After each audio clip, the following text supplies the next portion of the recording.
It's September 1932. The GB-R1 racer is wheeled out of its hangar at the National Air Races at Cleveland, Ohio. Its 800 horsepower engine is fired up. Legendary pilot Jimmy Doolittle taxis it out for the qualifying round.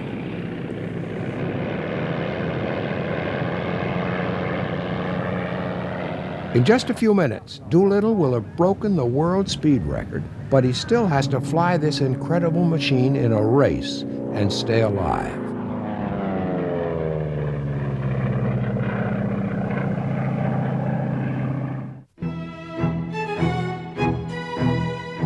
The Smithsonian Institution's National Air and Space Museum is the most visited museum in the world. Its collection contains some of the most important aircraft and spacecraft in history. Craft that were designed, built, and flown by men and women who have expanded the frontiers of flight.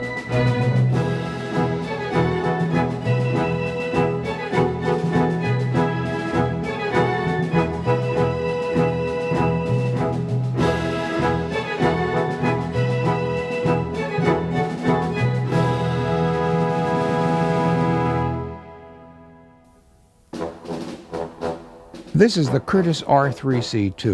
In 1925, Jimmy Doolittle won the Schneider Trophy, an international speed event, in this aircraft. Wiley Post flew his Lockheed Vega Winnie Mae around the world twice in the early 30s and set altitude and speed records in it. Amelia Earhart became the first woman to fly solo across the Atlantic in this Vega. 3 months later, she flew the same plane solo across America.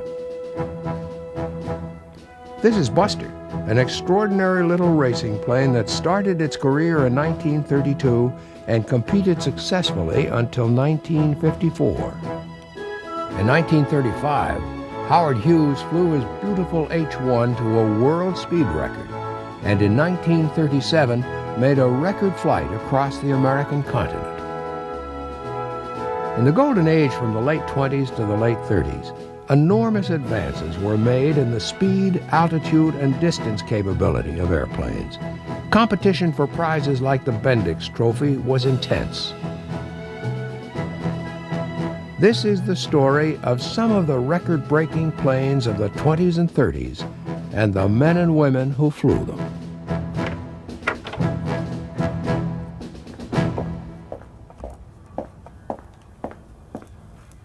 Steve Whitman was born in April 1904. He is one of the greatest racing pilots of all time. This little tailwind airplane is his own design. He built it in 1954.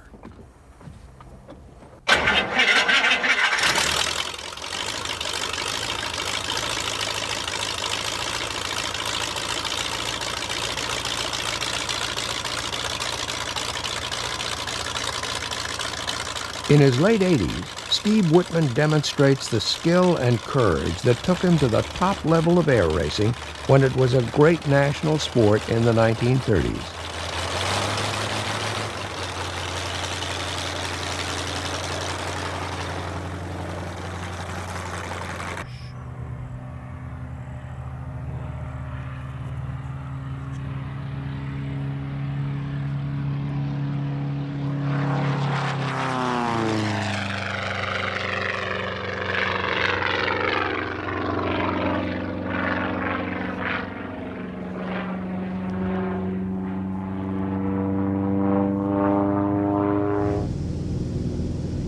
There was a race in Milwaukee in 1926, and known as the Air and Water Regatta. I went in it, and there's only 2 times in my life in racing that I tied for a position. And I tied for second in that race, seconds. So we split second and third prize money and called it a tie. Hell, I had to live, and I liked hamburgers, or, something to eat. And they didn't pay a lot, but in those days, a little was a lot. Steve Whitman's hero was Jimmy Doolittle. Whitman saw him in the 1920s testing a Curtiss twisted slab propeller. The engineers were afraid the propeller would break at the hub in a dive. So he was assigned to take it on up and dive it straight down because somebody, well, wide open, and see whether it would stay together, and it didn't. And when it went, it also took the terrific vibration, took the wings, and so he was up there riding a fuselage down at about terminal velocity. And so he had to get out. And next day he was flying again, and I thought, boy, what a man. In 1925, the U.S. Army and Navy each ordered high-speed racing biplanes from the Curtiss Airplane and Motor Company in New York. The object was to compete for the Pulitzer Trophy, a race for land planes, and the Schneider Trophy, a race for seaplanes, using aircraft of virtually the same design. This is the Army's R3C-2, the floatplane version. The same plane, fitted with normal landing gear, competed for the Pulitzer Trophy in early October 1925 and won. In that form, it was called the R3C-1. It was an extraordinary airplane. One innovative feature was the radiator incorporated into the wings for cooling the 610 horsepower engine. After the win in the Pulitzer Trophy, the airplane was fitted with floats. Redesignated R3C-2, it was prepared to compete in the Schneider Cup race at Baltimore on October 25th. Its pilot was Lieutenant Jimmy Doolittle. The Schneider Cup had not been held for 2 years. This year, 1925, the U.S. Army faced formidable opposition, most notably from Britain, with a high-performance monoplane called the Supermarine S-4. The little Curtiss racer already had an impressive track record, but it hadn't been tested against international competition. In the Schneider Cup, it would be competing against the British Gloucester Napier and the Italian Macchi flying boats. Unfortunately, the R3C-2's hottest competition, the Supermarine S-4, crashed in practice the day before the race and sank in the Chesapeake Bay. With the S-4 out of the way, there was no doubt about the outcome of the race. The R3C-2 won at an average speed of 232.5 miles an hour. Then, for good measure, Doolittle set a world speed record for seaplanes of better than 245 miles an hour. America was in love with air racing. It was the golden age. Of course, the big race was the National Air Race. The Henderson brothers put on quite a show. And it was a well-run, tight ship, as they say. I look back on it now, and I have to say that great credit should be given to one man in particular, old Cliff Henderson, for his love and belief in aviation and the importance of aviation to the military and aviation in general. And he kept that thing alive and pulled in the Thompson people and the Bendix and others to put up the money for these races and to encourage pilots and people that had money to build these racing planes, which they did. The first Thompson Trophy race was won by Speed Holman in Chicago in 1930. It was sponsored by Charles E. Thompson of the Cleveland company Thompson Products Incorporated and was sanctioned by the National Aeronautic Association to encourage the development of faster land-based aircraft. In 1930, the total prize money was $10,000. By 1938, it had reached $45,000, with almost half that amount and the trophy going to the winner. In 1931, another major trophy event was added to air racing. It was sponsored by the Bendix Aviation Corporation and was described as a free-for-all transcontinental speed dash from Los Angeles, California to Cleveland, Ohio. Although not quite as rich as the Thompson, it was still worth winning. The races for the Bendix and Thompson trophies became the focus of American air racing throughout the 1930s. They attracted a colorful group of competitors, among them Roscoe Turner and the lion he named after one of his sponsors, Gilmore. But some of the greatest records of the 1930s weren't set in air races. This is the Lockheed Vega Winnie Mae. In 1930, it won the forerunner of the Bendix Trophy race from Los Angeles to Chicago. It was owned by F.C. Hall and named after his daughter. Hall hired a one-eyed pilot, Wiley Post, to fly for him. Its fame was really established in June 1931, when Post took off from New York to fly around the world in record time. He made it with 14 stops in 8 days, 15 hours, and 51 minutes. In recognition of the achievement, F.C. Hall presented the Winnie Mae to Post as a gift. On that trip, Post was accompanied by his navigator, Australian Harold Gatty.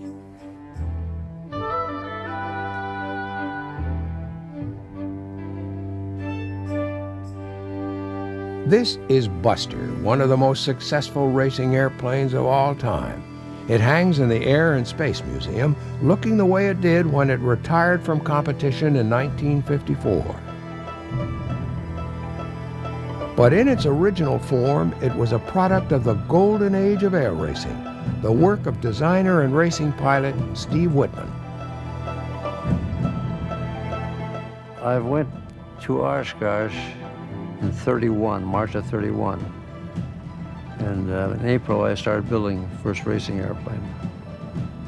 And in end of August, I was at Cleveland racing it. Its original name was Chief Oshkosh, and back in 1931, it looked very different. Steve Whitman had firm ideas about the design of racing airplanes. I really kept it as light as I possibly could, even though I knew I could get more efficiency. Otherwise, I want to keep it light so that I get the first pylon first, and therefore it's a lot safer. And if you have a lead, you have a few miles an hour advantage. Because just try and get by somebody, you've got to have a couple miles an hour to do it. Whitman had extraordinary success with Chief Oshkosh in class racing all around America throughout the 1930s. By 1936, he'd reduced its wingspan to 13 feet. Whitman had to crash land the Chief at the Oakland races in 1938, and it didn't compete again until 1947, when it re-emerged with a new name, flying in midget class races with great success until it retired in 1954.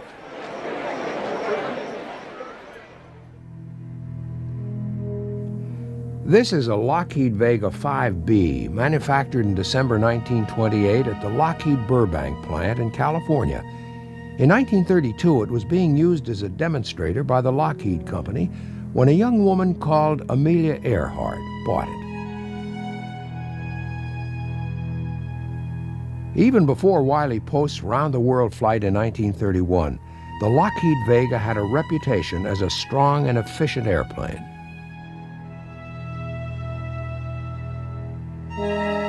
It was designed in 1927 by Jack Northrop, who was working for Lockheed at the time. Northrop was obsessed with the idea of efficient airplanes. He gave the Vega a strong, streamlined, tapered fuselage and a cantilever wing without need for struts or wires. Already in 1928, Amelia Earhart had flown the Atlantic, but as a passenger rather than a pilot. She was determined to make the journey again, but this time at the controls of her own airplane. She was sure the Lockheed Vega was the right choice for her attempt. Amelia flew the Vega east and began preparations for the transatlantic crossing. They would take much longer than she anticipated. She hated publicity for her flights and encouraged the rumor that her technical advisor was planning his own Antarctic expedition in the Vega. But in May 1932, she flew to Harbor Grace, Newfoundland, the departure point for her lone journey across the Atlantic. Yeah, what's this? It had taken her 2 years to get ready for the transatlantic attempt.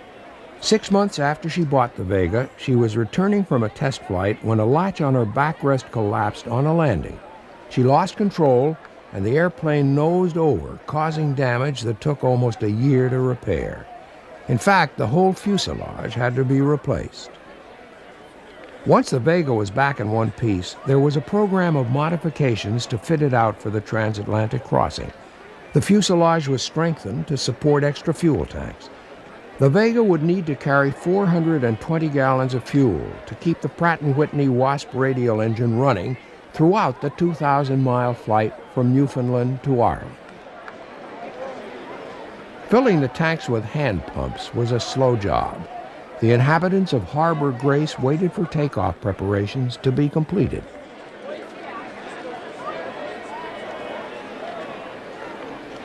It was May 20th, 1932, 5 years to the day after Charles Lindbergh's flight to Paris.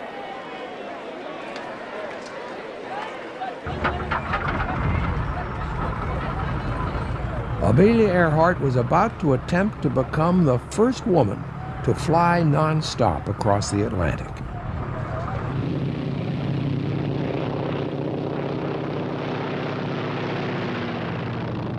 Immediately, the North Atlantic weather was a problem.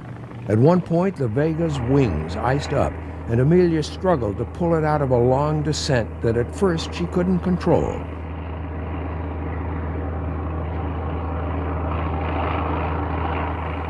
She fought fatigue all the way, but managed to remain awake for the 14 hours and 54 minutes it took to reach Londonderry in Northern Ireland. Amelia Earhart landed her Vega in a field near the village of Comore, much to the delight of the locals, who seemed to be more interested in the camera than the Vega or its celebrated pilot.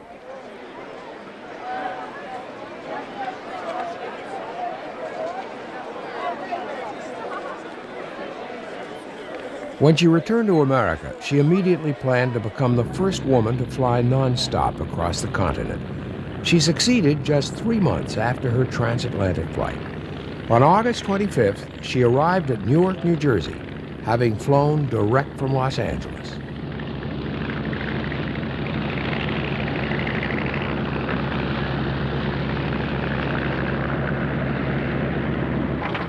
In spite of her distaste for publicity, Amelia was subjected to the obligatory post-flight interview.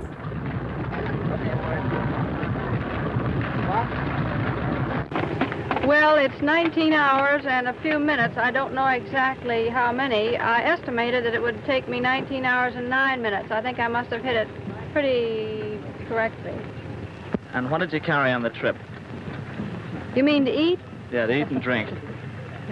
Well, I carried some water, of course, because my cockpit is very warm. And I carried a sandwich in case. I didn't eat it, though. I carried some hot chocolate and the old reliable tomato juice. What kind of a sandwich was it? Chicken sandwich.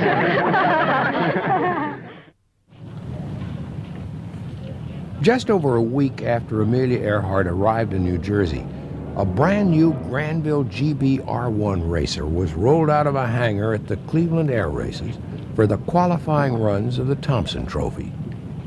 Attempting to control the 800 horsepower monster around the Thompson course would be Jimmy Doolittle, whose own Laird Super Solution biplane was out of action with landing gear problems. The high speed is expected to be in the vicinity of 300 miles an hour. The landing speed about 90. In spite of the high speed range and the high speed of the plane, it handles very well in the air and on the ground. The barographs have been installed, and in the next few minutes we expect to make an attempt on the world speed record. There was a bonus prize of $1,575 for the fastest Thompson qualifier. Doolittle didn't disappoint the big Cleveland crowd.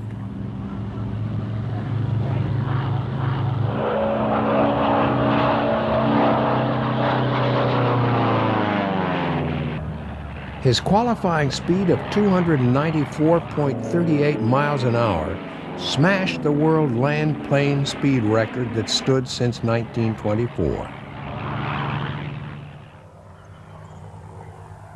There was another GB entered in the Thompson Trophy race in 1932. It was the GB R2, almost identical with the R1 in appearance, but fitted with a Pratt & Whitney Wasp Jr., delivering about 250 horsepower less than the R1's 800. This is a replica of the GB-R2, exactly as it appeared when Lee Gelbach flew it at Cleveland in 1932. The replica, built by Delmar Benjamin of Wyoming, flew for the first time in late 1991, just under 60 years later. The big GBs made their racing debut in 1931, and from the beginning their performance was startling. Clear!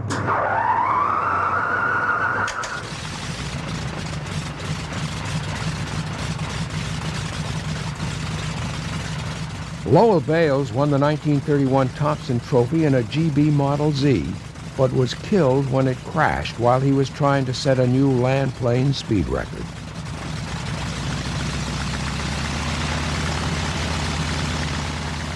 In flying his replica GB-R2, Delmar Benjamin is aware of its reputation as one of the most dangerous airplanes ever built.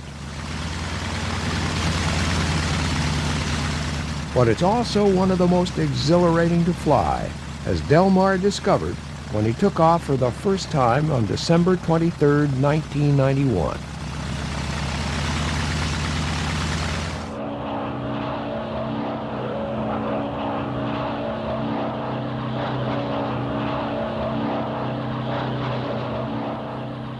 On that first flight, Delmar established that in spite of its ungainly appearance, the GB will do surprising things.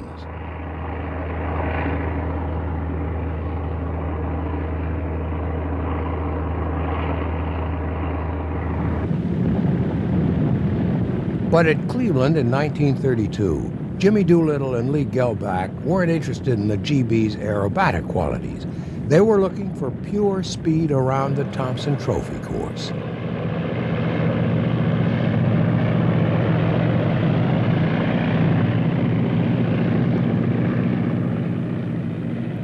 The planes were sent off at 10-second intervals, and there was never any doubt about the outcome.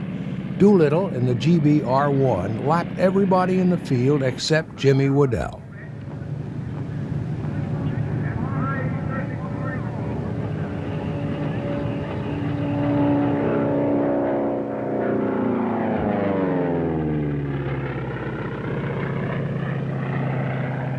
Lee Gelbach in the R2 came in fifth, averaging 30 miles an hour less than Doolittle's winning 252 miles an hour.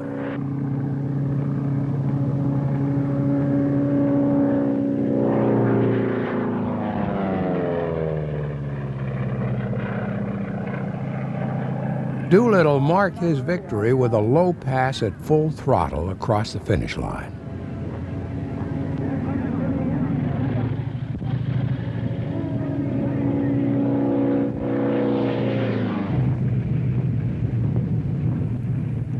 Cash prize for the winner was $4,500. With the $1,500 he picked up as fastest qualifier, he made $6,000 in 2 days, quite a sum in Depression America.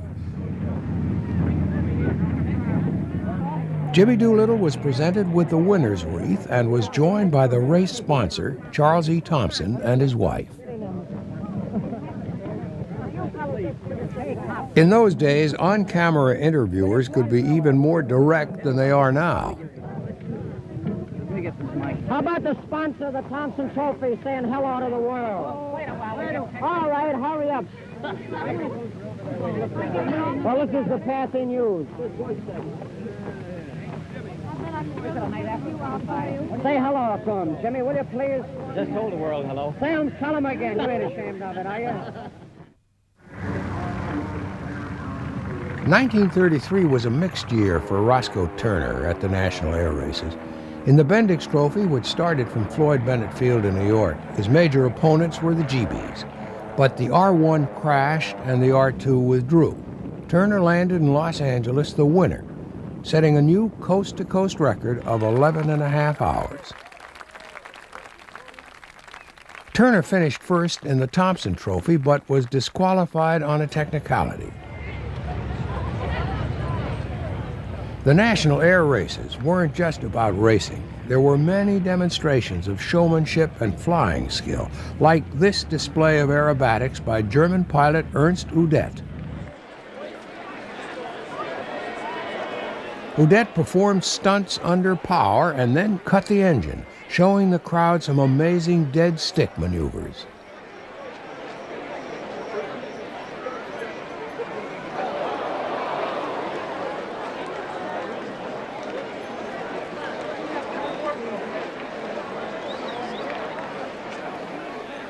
He finished the routine with a neat side slip and a precision dead stick landing.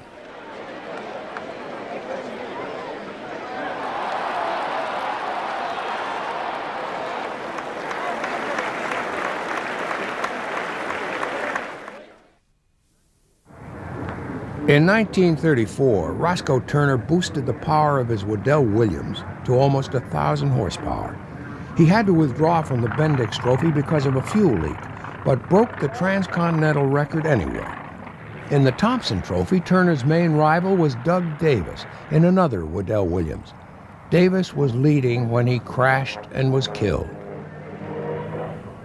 This is Harold Newman in his Howard Ike. After Davis's accident, there was no one left in the race who could challenge Roscoe Turner.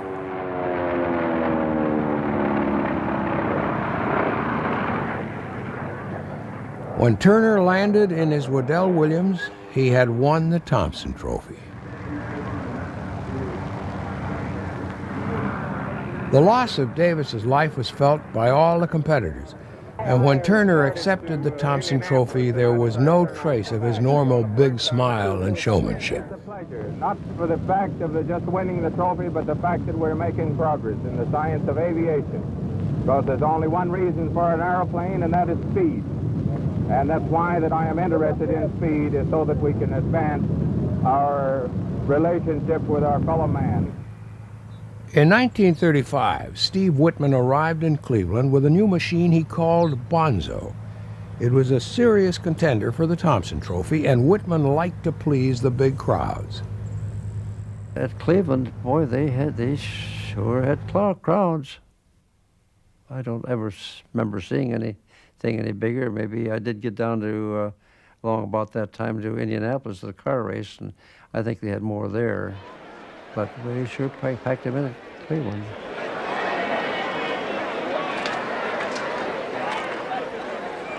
The big Cleveland crowds flocked in to see spectacular high-tech machinery operating at its limit and to watch the flamboyant and competitive racing pilots. It was amazing that Steve Whitman was a pilot at all. He came from a family that he described as being as poor as church mice, and as a young man believed that bad vision in one eye would prevent him flying. But by the middle 30s, he was an established member of an elite group of sporting heroes. Yeah, we were it. Yeah. And of course, it was something so novel at that time. Just to fly with it was pretty much of a novelty, and to be racing anyway was really quite something. I think they were comparable, maybe not exactly the same as the real top sport heroes, but very close, because it was headline news when Jimmy Doolittle was set a new speed record, or the Bendix and the Thompson races were reported just on the front page, not on the back or anything. They were major news stories. Most of the fellows were very competitive. You found a few that would give away, and I was probably not quite as competitive as some, because I felt, well, yes, I want to win this race, but what I want a lot more is to be here for the next one.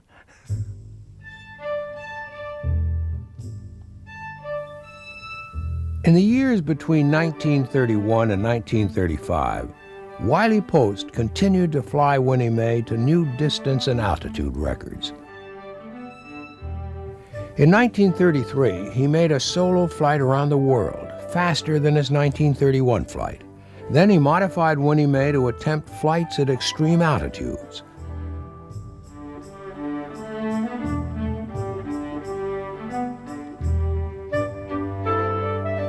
Post realized that low atmospheric pressure at the altitudes he wanted to reach made some kind of artificial pressure system necessary.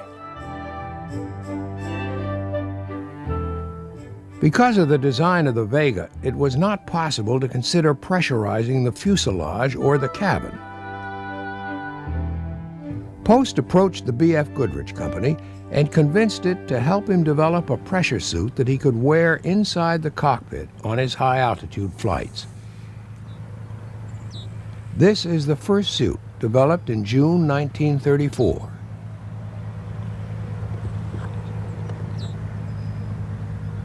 Later versions were more refined. The third model had 3 layers with long underwear close to the skin, a black rubber air pressure bladder, and an outer contoured layer of cloth. The pressure helmet was bolted onto the suit. Post could seal a removable faceplate when he reached an altitude of 17,000 feet.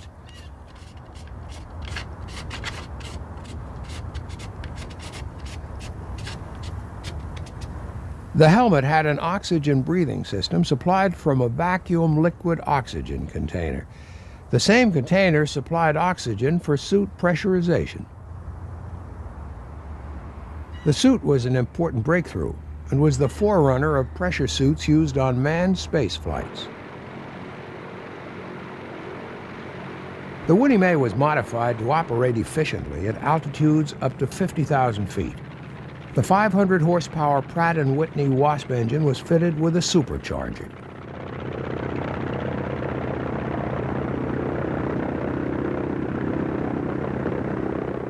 As Post's target altitudes became higher, Winnie Mae's landing gear was modified so that it could be removed and replaced by a tubular steel assembly that could be jettisoned after takeoff.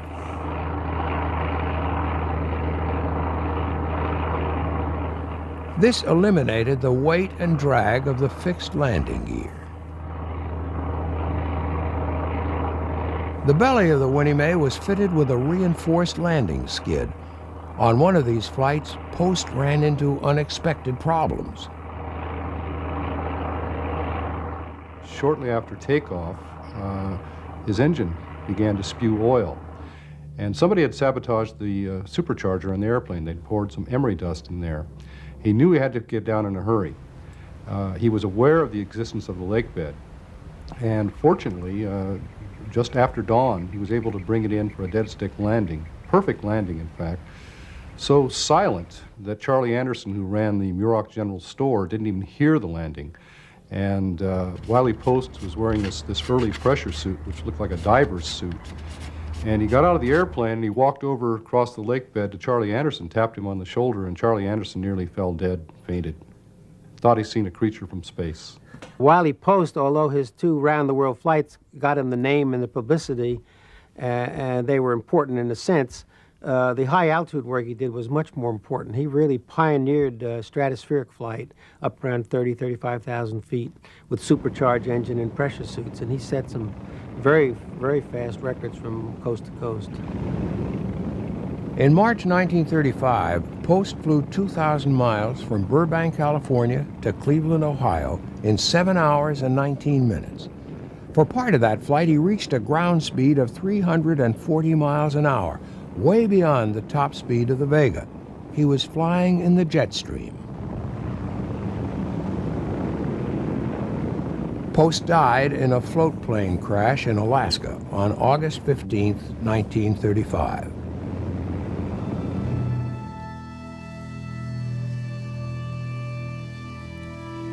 This is the Hughes H-1 Racer, designed by Howard Hughes to be the fastest land plane in the world. Its Pratt & Whitney twin Wasp Jr. engine could deliver up to 1,000 horsepower. The H-1's clean design evolved through wind tunnel testing at the California Institute of Technology. The H-1 was quite different from the Thompson and Bendix trophy race planes of the day. Its finish and attention to detail made many of the race planes look crude by comparison. Hughes began his record-breaking attempts in the H-1 in 1935, but Steve Whitman heard him striving for higher speed well before the H-1 was built. I heard a guy going around the course, just really tearing up the sky. It was, where the tip speeds get up there, where they yowl away, they really make a racket, and his was. And anyway, that happened 2 or 3 times. And finally I says, who the hell is that out there? Well, that's Howard Hughes. Hughes attended air races and examined the designs of the early 30s race planes closely, but he never competed in a Thompson or Bendix trophy race. He was wealthy enough not to require sponsorship and decided that his path in the golden age of record-setting in aviation was best walked alone. Well, I think he wanted to set some world records, and I figured that was probably the best chance he had. And I suppose he was like I was. He wanted to also develop something. And he was, of course, interested in, really the thing that I was is, but he had the finance to do it, is to get something that would go fast for transportation. The Hughes H-1 set a world speed record of 352 miles an hour in 1935. In 1937, it flew across the American continent in 7.5 hours. It was a highly successful and influential airplane, but some stories about its influence are myths. They tell me the Japanese probably copied Howard Hughes's racer that he built back in 1935, and it certainly does look a little like the Zero. But he should have gotten into these races, but he never did, and I don't know really why. His racer would have probably cleaned us all. In 1935, an extraordinary airplane created a great upset at the National Air Races in Cleveland. It didn't even look like a race plane, but looks can deceive. It was called Mr. Mulligan. It won the Bendix Trophy race from Los Angeles to Cleveland and then took off in the Thompson Trophy to challenge Roscoe Turner. It was a classic wolf in sheep's clothing, a comfortable four-place cabin plane with much less power than most of its competitors, and yet it qualified second fastest. On the last lap of the trophy race, Roscoe Turner's Waddell Williams was leading when his supercharger fell apart. Turner, blinded by oil, made an emergency landing, and Mr. Mulligan, piloted by Harold Newman, took the opportunity to go through and win.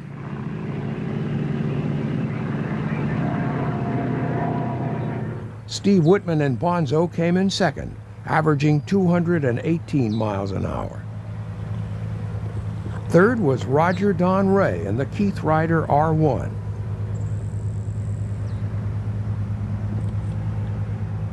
In 1936, the world was changing. Within 5 years, developments from American air racing would be tested in battle.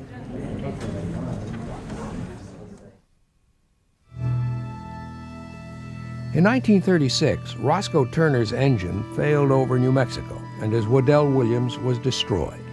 Immediately, he commissioned work on a new plane, the Turner Meteor.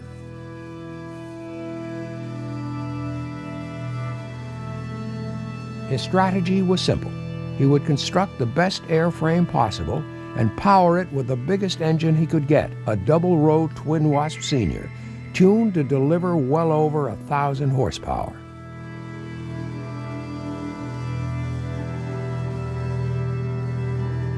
It was typical of Roscoe Turner's approach. He knew the importance of showmanship and flair, and his opponents respected him for it. Well, of course, you got Roscoe, and he was a showman, but that's how he could promote airplanes and engines for himself. See? And he was doing it all the time. He was working at it. You never saw a bigger set of wings on anybody than Roscoe to wear, you know, but he used it to advantage, and he had the looks and so forth to go with it. He's a really dashing hero, you know. More than 5 miles a minute, and which is half as fast as sound and half as fast as a .45 bullet. And this is all necessary in the advancement and progress of civilization. Roscoe Turner was probably the most flamboyant of them all. He his pet lion and his mustache and his self-designed uniform. He made himself a captain, and then he decided that wasn't enough. He made himself a colonel, and not in anything, just a colonel. And he had really weird things, but he was a very good pilot. He was a fine pilot, and he was a very good speech maker. He made some excellent speeches. You wouldn't think it, but he was a real interesting man. When Roscoe Turner's lion Gilmore grew too big to fly, he was donated to a zoo. When he died, he was stuffed and kept in Roscoe Turner's living room. His present home is the National Air and Space Museum's restoration facility.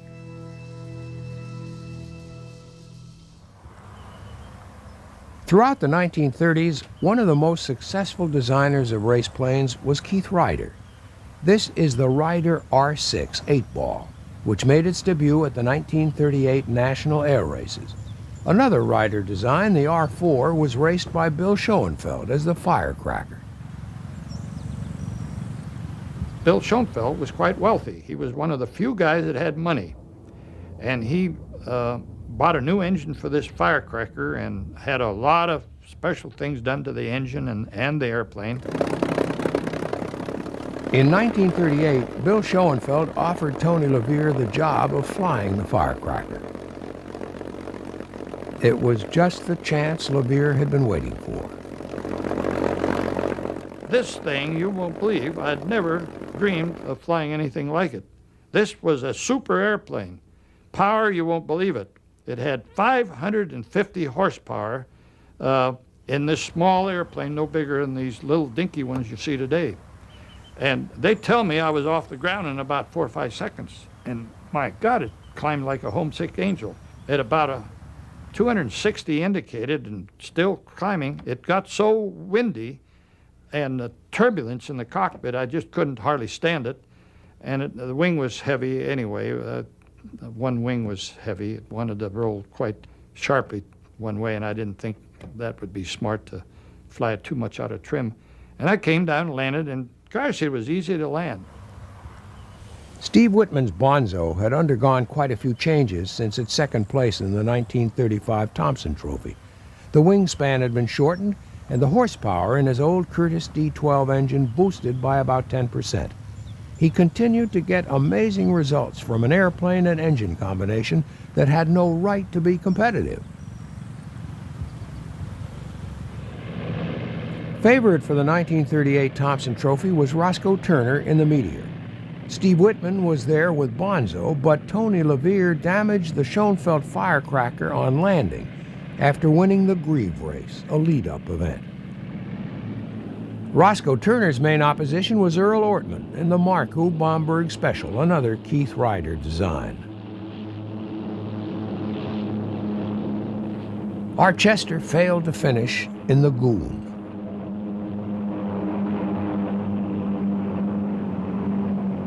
Throughout the race, Turner's Meteor struggled to defeat Earl Ortman.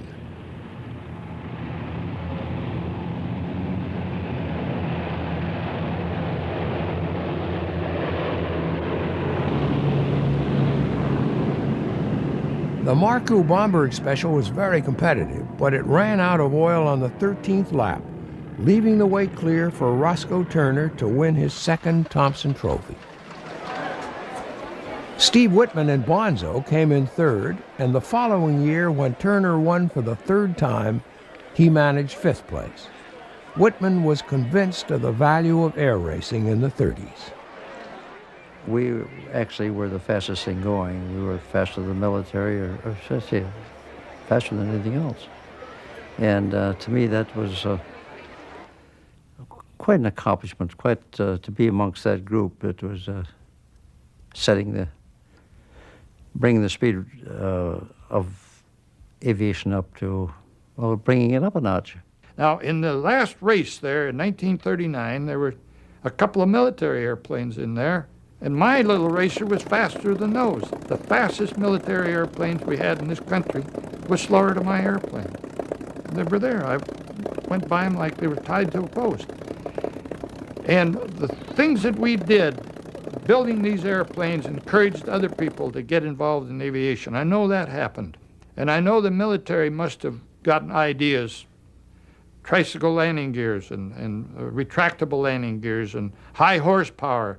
We all had it. Well, I think it really had a lot to do with the performance of the aircraft in World War II. Jimmy Doolittle, pushed for the higher octane fuel, which would develop more for racing, and then it turned out that by using that fuel, our airplanes, the Allied airplanes, had quite a performance edge over the others, the enemy airplanes, especially early in the war. And all that horsepower, the Merlin engine was developed as a result of racing engines, and all that had quite an impact on aviation development. And it really turned the whole world on to aviation, I think, a lot more than it would have otherwise.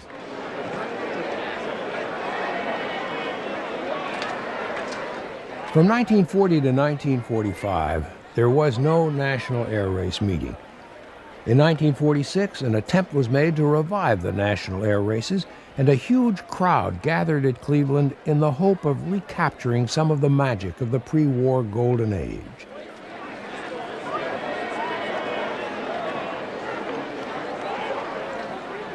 Many pre-war fans were there, a few years older and changed by the experience of war. High-standard aerobatics and flying displays excited the crowd, but somehow it was not the same.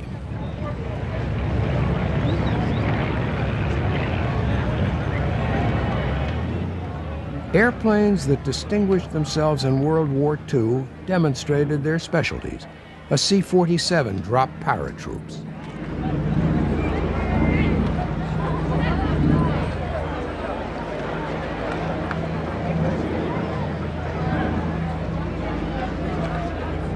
The major event of the National Air Races had always been the Thompson Trophy, and one familiar name was back to compete.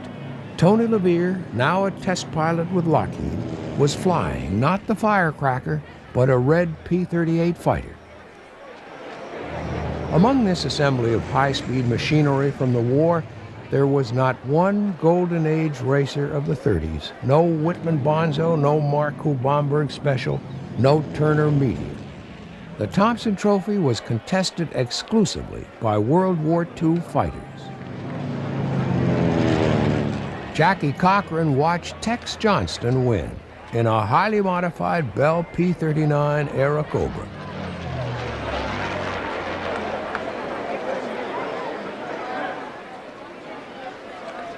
Tex Johnston accepted the Thompson Trophy in the presence of three-time winner Roscoe Turner, now retired from air racing, and Jackie Cochran, who won the Bendix Trophy in 1938. It was an exciting meet, but in the years since 1939, one major change had occurred that made it impossible to revive air racing in its pre-war form. In 1939, the fastest airplanes in America were still the one-off, privately produced racing specials. Military airplanes had not been able to match their performance. Now, after 6 years of development accelerated by war, military airplanes had exhausted the speed potential of propellers. The jet engine had taken over, pushing on to new levels of speed undreamed of by the Golden Age racing pilots.